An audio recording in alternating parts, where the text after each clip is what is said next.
now. Now you might be wondering why I am dressed like this. It's not Christmas, is it? I was wondering that as well. I'm not sure as well, yeah. It's not Christmas, whatever the shops say, it's not Christmas. I am dressed like this because our topic is the sun and other stars. And of course, Father Christmas is a star. So there you go.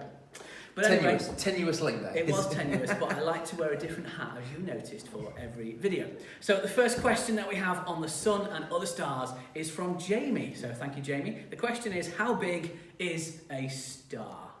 Very good question. So, like with most things, there's a range. Same with people, with plants, with other animals. There's a range of a scale. So, the sun obviously is a big sphere. Has a radius of about 700,000 kilometers. So, from the middle to the edge of the sun, it's about 700,000 kilometers. So, pretty big. However, they can get even bigger. So, there's a star called Betelgeuse, which is a red supergiant at the moment, and that has a radius, so from the middle to the edge of it, of 600 million kilometers. It is huge. So like I say, stars can have a big range. Our sun is a relatively small star, about 700,000 kilometers of a radius, ranging up to Betelgeuse of being really, really large and 600 million kilometers across. Amazing, amazingly big. We have a question from Miss Aldridge. Hello, Miss Aldridge. Thank you for watching.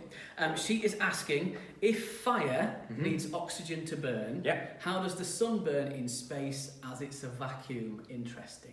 Yeah, classic sort of question. So absolutely spot on. Fire does need oxygen to sort of burn, and obviously the sun, people are well aware that it's in space, which is a vacuum, so no oxygen. So what's going on here then? So what's actually going on is the sun is not on fire. Everyone thinks it is. It's undergoing a process called nuclear fusion, where we're taking tiny sort of like elementary particles of like hydrogen and helium and sort of smashing them together. The pressures inside the core of the sun are so intense that they actually forge these sort of like nuclei together, and in doing so it releases an incredible amount of energy, and that energy then radiates outwards in the form of like heat, as sort of like infrared radiation, UV radiation, giving a sunburn, and obviously the visible light that illuminates our world. So when someone says the sun is a burning ball of gas, you can go, no, it isn't. It is a ball of gas that's fusing. Nuclear fusion, yes. Technically, sunburn is a misnomer as well, because you're not actually getting burned by the sun. Your body's just having a reaction to the ultraviolet rays that are killing your skin cells. Ah, lovely. Yeah, so it's more like sun kill my skin cells. Well, we seem to talk about death in every video so far, so we've got it in once again. Yeah, it's going to come up with some more, I think. Excellent. Oh, it probably will, yeah. Mackenzie has asked this question. Let's see if death is involved. Hopefully not. How long would it take us to reach the sun if we went towards the sun at 1 metre per second? Death is involved because when you get there, dead. But there we are. Yes, so there's a couple of elements about this. So let's first of all take it as is written. So travelling at 1 metre per second, which is a sort of like just a slow walking speed that would be. So the sun is about 150 million kilometres away. Obviously that varies depending on our orbit. We'll take that for sort of like what we'll take for now. So obviously travelling at a speed of 1 metre per second, you're looking at probably at 150 billion seconds, which in years would be 4,500 years. Exactly, it would be about 4,650 years to walk to the sun. However, that means if you're walking in a straight line to the sun, in actuality, getting closer to the sun is actually quite difficult because of the way the gravity and the orbits work, that you can't really just go in a straight line. It's not really going to work. You have to sort of go in a very awkward curved path that will take lots of energy. So it'll probably take you a lot longer because of you taking your orbital mechanics into account. Assuming you could get there, because it would be too cold, then it would be too hot. Yeah, there would be a very tricky, very tricky situation. Also, what are you walking on? Well, exactly. Or what are you flying in that's going at metre per second? Yeah, basically don't do it for your Duke of Edinburgh expedition. It's not the best trip to do. No, because you'd definitely be older than 25, which means you would have passed the age criteria, so you would have failed your DV. So it's not worth it. I would say not. Go to Delamere. Yes. Right. So the next question from Josie says, if you discovered a star, what would you call it? You first. If I was to discover a star, what would I call it? Very good question, by the way. I do like these sort of ones where I can be a little bit more creative, a little bit more thinking about it. So if it was me and I was to create a star, I think I think I would go for probably something to do with my sort of like favorite sort of passions, and I would call it D25E. I think I would call it D25E. Okay, why is that? I'm not going to say. If you understand that reference, like I say, I'll be very impressed. So D25E is what I would call my star. Because it's got like a nice star designation. You can imagine that as like a scientific name, D25E. Is it a robot in Star Wars? No, it's not. It's not, unfortunately. Right, well... What would you go for, sir? I give in then. But I'll tell you what I would call a star. I would call the star Sunny. Do you like it? I do, yeah. You were very silent then. I'm not sure you do like it. But I would call it Sunny. Is that with a U or an O? With a U. Because with a U. I would name it after our son, and I would say it's not quite our son, but it's like our son, so it's sunny, like a sun. Okay, sunnish. Yeah. Sunnish. Sunnish is even better. Yeah, I'll go with that, sunnish. That's my answer. Kieran has asked, if you could explore in depth any star or planet, which would you choose? Any star or planet?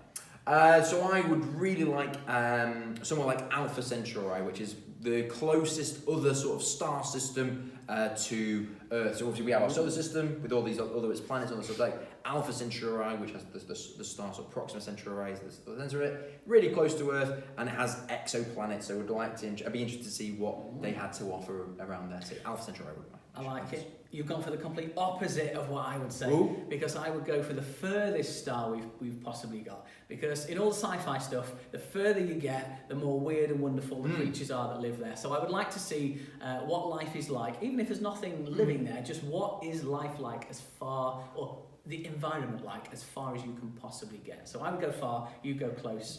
There you go.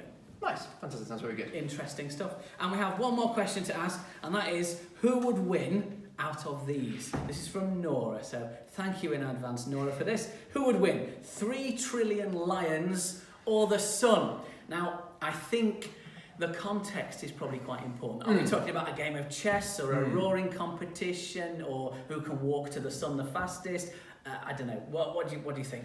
Yeah, like you say, first of all, I think if we're talking about in these situations, the sun I think is going to have a pretty good bet in most competitions. Cases, yeah. But there are 3 trillion. 3 trillion lions, yeah. So whatever the outcome here, I think the World Wildlife Federation are going to be pretty irked with whatever went on in this situation. What I would say. After we've probably done quite a lot of work saving the lions to get 3 trillion of them, we then would probably have some phone calls. So I would like to go with the lions. Right. However, my gut feeling is it would probably be the sun.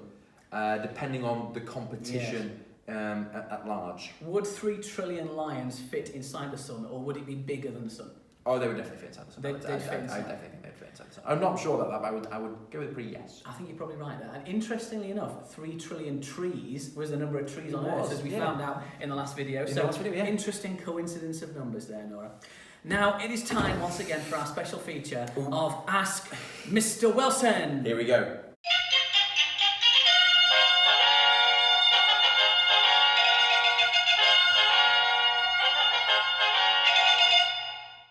Here we go.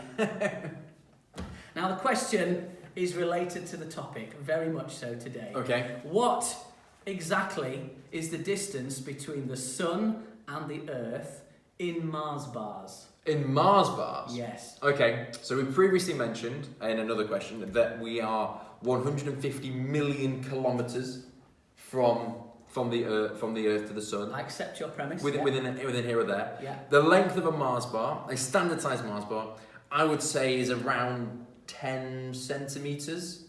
Would you concur with that? It depends, doesn't it? Because Mars bars have shrunk, and it depends what size, what country you're in as well. So 10 centimetres. So that would be about that big. Maybe probably could go more to 12. I'd say 10 centimetres, just for mathematically 10 centimetres. So that's 0.1 of a metre. So that'd be 150 billion divided by 0.1. He's working it out. So that'd be 1.5 trillion Mars bars would be probably, my estimation, 1.5 trillion, maybe a bit more, I don't know.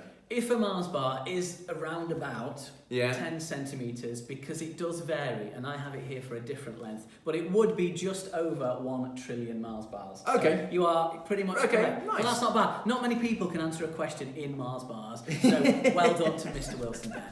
And that concludes our video for today, so thank you very much. Tune in tomorrow, because we've got a load of questions on the topic of planets. See you then. Bye.